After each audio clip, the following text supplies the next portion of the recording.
Assalamualaikum. Maha Sarfazi here from the platform of Study River Academy. Today we will discuss the current affairs of 8th and 9th of November 2022. 8 और 9 नवंबर 2022 के हम current affairs को discuss करते हैं और देखते हैं कौन कौन से इंपॉर्टेंट पॉइंट्स हैं जो हमें मेमोराइज करने हैं अपने पेपर्स के लिए। सबसे पहले कुछ पर्सनालिटीज़ हैं। पर्सनालिटीज़ में से सबसे पहले आते हैं प्रोफेसर पोट्री तलाश। Professor Potri Talas is currently acting as the Secretary General of WMO, and WMO stands for World Meteorological Organization. World Meteorological Organization was established in 1950 and it has its headquarters in Geneva, Switzerland. ठीक है, WMO जो है ये 1950 के अंदर establish हुई थी या फाउंड हुई थी, और इसके अगर वो पूछता है कि कहाँ पे हेडक्वार्टर्स है तो आप लोगों ने कहना है जिनेवा, स्विट्ज़रलैंड के अंदर। उसके बाद है अहमद बिन मूसा। अहमद बिन मूसा जो है ये ईरान के अंदर जो शिया कम्युनिटी है उसकी बहुत इंपॉर्टेंट पर्सनैलिटी है। उनके मज़ार के बारे में बताया गया था कि इनके मज़ार जो है, इनका मज़ार को कहा जाता है शाह चिराग, और इनका मज़ार जो है ये शिराज सिटी है ईरानियन उसके अंदर है। ठीक है, इसके अलावा ईरान के अंदर कौन कौन से बहुत इंपॉर्टेंट पर्सनालिटीज़ हैं जिनके मज़ार हैं, उनमें से पहले है इमाम रज़ा और दूसरे नंबर पर फातिमा मसूमा। फिर उसके बाद है Salman Chaudhary. Salman Chaudhary is currently acting IGP of Balochistan. Balochistan के अगर वो पूछ लेते हैं इंस्पेक्टर जनरल ऑफ पुलिस इस वक्त कौन है एक्टिंग, तो आप लोगों ने कहना है सलमान चौधरी। फिर उसके बाद है इरफान इकबाल शेख। इरफान इकबाल शेख जो है he is currently acting as president of FPCCI। FPCCI का मैं फुल फॉर्म बता देती हूँ, ये है federation of Pakistan chamber of commerce and industry, and it was also established in 1950। और मैंने WMO का भी बताया, वो भी 1950 के अंदर इस्टेब्लिश हुआ था।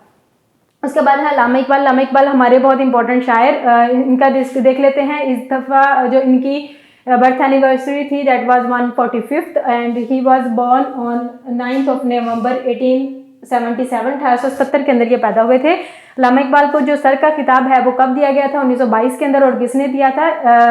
किंग जॉर्ज 5 ने। ठीक है, ये 5 लिखा हुआ, किंग जॉर्ज 5 ने दिया था। और इनकी जो राइटिंग्स हैं उसके अंदर कौन सा नाम कॉमन है? वो है रूमी, RUMI। PhD की डिग्री जो है इन्होंने म्यूनिक से की थी, एंड मैंने आप लोगों को बताया था म्यूनिक यूनिवर्सिटी से की थी। म्यूनिक यूनिवर्सिटी हम म्यूनिक का हम डिस्कस करके आए थे कि म्यूनिक जो है ये इंपॉर्टेंट सिटी है जर्मनी की। उसके बाद है इनकी डेथ कब हुई थी? 1938 के अंदर। ठीक है, 21 अप्रैल 1938 के अंदर इनकी डेथ हुई थी। और इसके अलावा मैंने GK के लेक्चर के अंदर भी तो आप लोगों से डिस्कस किया था कि सर सैयद अहमद खान को भी तो ब्रिटिशर्स ने सर का खिताब दिया था, और सर का खिताब कब दिया था? इन 1888। ठीक है, 1888 के अंदर, 1888 के अंदर। उसके बाद कुछ अच्छा, अल्लामा इकबाल के जो फादर थे उनका नाम था शेख नूर मोहम्मद। ठीक है, उसके बाद है हुसैन सलामी। हुसैन सलामी जो है ये ईरानियन रेवोल्यूशनरी गार्ड है, उस यानी फोर्स जो है ना उसके ये चीफ हैं इस वक्त। उसके बाद है मार्था लुइसे। मार्था लुइसे जो है ये नॉर्वियन इस वक्त प्रिंसेस हैं, और नॉर्वियन प्रिंसेस हैं। इन्होंने कहा है कि मैं अपनी जो रॉयल ड्यूटीज़ हैं उनको क्विट करना चाह रही हूँ क्योंकि इनका एक बिजनेस है मेडिसिन से रेलिवेंट, इससे रिलेटेड, तो अपने फियांसी के साथ वो उस बिजनेस को रन करना चाह रही हैं इस वजह से। ठीक है, उसके बाद गेम्स में से ये है नसीबुल्ला खान। नसीबुल्ला खान जो है ये पाकिस्तान से बिलोंग करते हैं, और रिसेंटली इन्होंने गोल्ड मेडल विन किया है किर्गिस्तान ओपन 2020 में। ठीक है, अगर वो पूछते हैं कि पाकिस्तान से कौन थे जिन्होंने किर्गिस्तान ओपन 2022 के अंदर गोल्ड मेडल विन किया था, तो आप लोगों ने कहना है नसीबुल्ला खान। उसके बाद निदा डार। निदा डार जो है ये पाकिस्तानी वुमेन क्रिकेटर है। इनको रिसेंटली ICC ने ICC women player of this month कहा है। ठीक है, उसके बाद है women's Asia cup. Women's Asia cup मैंने आप लोगों से बताया था ये क्रिकेट का कहाँ पे होगा, ये सिलहट बांग्लादेश के अंदर अक्टूबर के अंदर मैंने डिस्कस किया था ना आप लोगों के साथ। तो इसके रेलिवेंट ये था कि इसके अगर विनर पूछ लेते हैं तो India has won the Asian cup. ठीक है, एशिया का जो वुमेन कप है वो किसने जीता है? इंडिया ने। और उसके बाद है इंडिया का अगर वो पूछ लेता है कि इसकी रनर अप टीम कौन सी है तो वो है श्रीलंका की इसकी रनर अप टीम। और अगर वो पूछता है प्लेयर ऑफ दिस सीरीज किसको है, वो है दीप्ति शर्मा। दीप्ति शर्मा को प्लेयर ऑफ दिस सीरीज कहा गया है। उसके बाद कुछ मिसलेनियस क्वेश्चन हैं। मिसलेनियस क्वेश्चन में से सबसे पहले मिफ्ता इस्माइल की एक छोटी सी स्टेटमेंट थी, वैसे ही मैं बता देती हूँ आप लोगों को। वो ये है कि मिफ्ता इस्माइल हमारे क्या थे?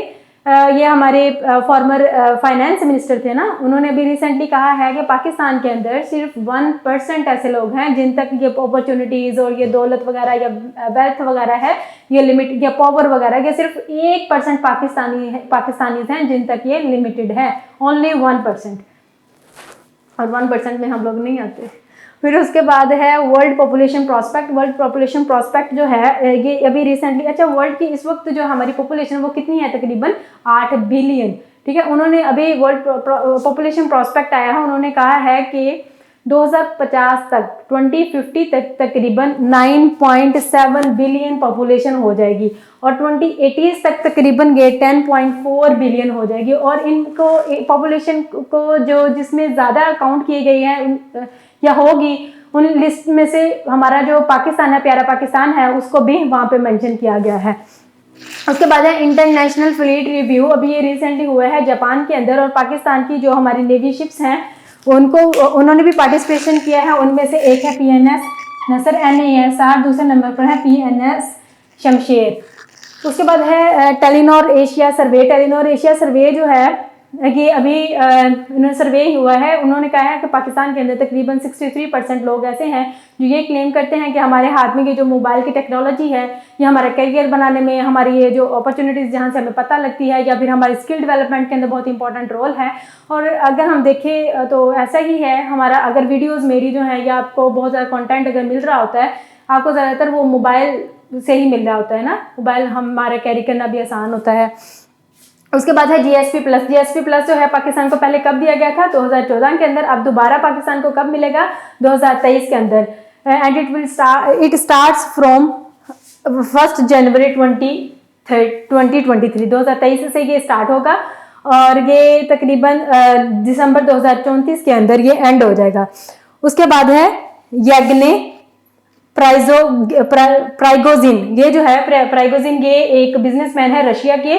अभी रिसेंटली इनको अपनी मलाइन इन्फ्लुएंस या फिर मलाइन एक्टिविटीज़ की वजह से ये USA के इलेक्शंस के अंदर इनको सैंक्शंस लगा दी गए हैं EU ने और ये USA ने। मैं दोबारा रिपीट कर देती हूँ, वाशिंगटन ने और जो यूरोपियन यूनियन है, इन्होंने सैंक्शंस लगा दिए इस बिजनेसमैन के ऊपर, क्योंकि इसकी काउंट कहा गया है कि इसकी मलाइन एक्टिविटीज़ हैं जो USA के अंदर इलेक्शन हुए थे ना, उसके अंदर।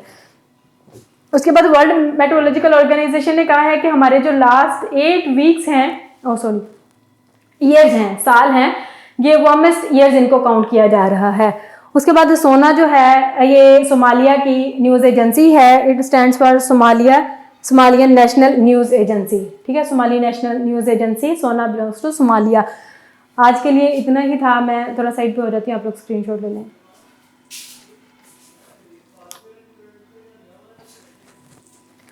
कोई सजेशंस हो तो आप लोग कमेंट बॉक्स में ड्रॉप कर सकते हैं। थैंक यू सो मच, अल्लाह हाफिज़।